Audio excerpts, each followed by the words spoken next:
Inilah kisah seorang raja yang terkenal karena kepiawaiannya dalam menyatukan negara dan menjalankan toleransi.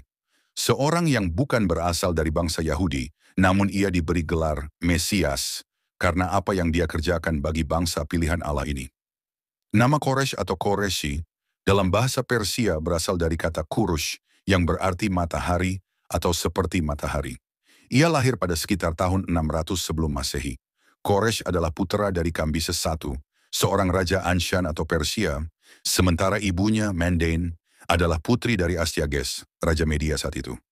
Koresh pada awalnya mewarisi tahta ayahnya, yaitu sebagai seorang penguasa lokal di Anshan, daerah yang saat itu merupakan bagian dari kekaisaran Media yang diperintah oleh kakeknya, Raja Astyages.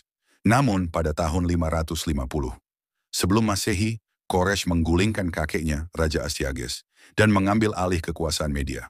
Koresh kemudian memperluas wilayah kekuasaannya, ia melebur Anshan dan Media, dan mendirikan Kekaisaran Persia, salah satu kekaisaran terbesar pada masanya.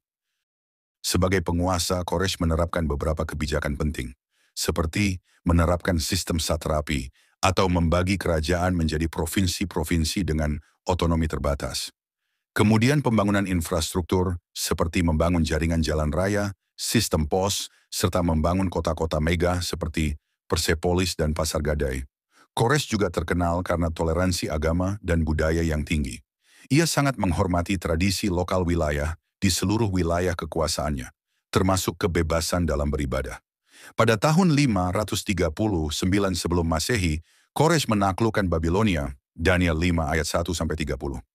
Ia kemudian mengeluarkan dekret Koresh, sebuah dekret yang mengizinkan bangsa Yahudi yang diasingkan di Babilonia untuk kembali ke tanah air mereka dan membangun kembali Bait Suci di Yerusalem. Ezra 1 ayat 1-4 dan Ezra 6 ayat 1-5. Ini adalah salah satu momen paling penting dalam sejarah bangsa Yahudi. Yang menakjubkan, siapa Koresh dan apa yang dilakukannya kepada bangsa Israel adalah sebuah penggenapan nubuat yang telah ditulis 150 tahun sebelumnya oleh Nabi Yesaya. Dalam nubuatannya, Yesaya secara eksplisit menyebut nama Koresh sebagai orang yang diurapi Tuhan atau Mesias, dan ia akan menjadi alat atau sarana untuk pemenuhan kehendak Tuhan bagi bangsa Israel, yaitu membebaskan bangsa Yahudi dari pembuangan dan membangun kembali Yerusalem dan Bait Suci. Yesaya 44 ayat 28 dan Yesaya 45 ayat 1 dan 13. Dari kisah Raja Koresh ini kita belajar bahwa Allah dalam segala rencananya bisa memakai siapa saja untuk memenuhi kehendaknya terjadi dalam hidup setiap orang yang percaya kepadanya. Koresh Agung, seorang yang bukan dari bangsa Yahudi, seorang yang dikatakan tidak mengenal Tuhan bangsa Israel, namun ia dipakai Tuhan untuk menyelamatkan bangsa pilihannya, karena pada akhirnya segala sesuatu adalah dari Dia dan oleh Dia dan untuk Dia, bagi Dialah kemuliaan sampai selama-lamanya.